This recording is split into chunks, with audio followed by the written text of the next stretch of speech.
తిప్పతీగ దీన్ని ఆయుర్వేదంలో పురాతన కాలం నుంచి ఉపయోగిస్తున్నారు. దీంతో 99% రోగాలు నయమవుతాయని వైద్య నిపుణులు చెబుతున్నారు. ఇది రెగ్యులర్ గా మనకు పిచ్చి మొక్కలాగా కనిపిస్తుంది.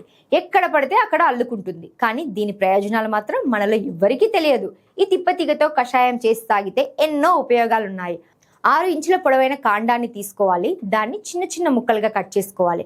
ఆ ముక్కలను మిక్సీలో వేసి మెత్తగా పేస్ట్లా చేసుకోవాలి. ఆ తర్వాత ఒక ప్యాన్ తీసుకొని అందులో 160 ml నీటిని పోయాలి. ముందుగా సిద్ధం చేసుకున్న మిశ్రమాన్ని అందులో వేయాలి. ఆ తర్వాత ఆ నీటిని బాగా మరిగించాలి. ఆ నీటిలో పావు వంతు మాత్రమే మిగిలేలా మరిగించాలి. ఆ తర్వాత ఆ నీటిని గోరువెచ్చగా ఉండగానే తాగేయాలి. దీంతో ఎన్నో లాభాలు ఉన్నాయని వైద్య నిపుణులు చెబుతున్నారు.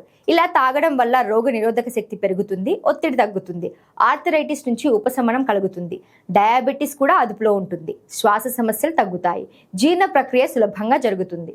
ఎంతటి జ్వరమైనా తగ్గించే శక్తి ఈ తిప్పతీగకు ఉంది. ఈ తిప్పతీగను కషాయంగా తాగలేము అనుకునేవారు తిప్పతీగ చూర్ణం ఉపయోగించవచ్చు. దీంతో కూడా అదే లాభాలు కలుగుతాయని నిపుణులు చెబుతున్నారు.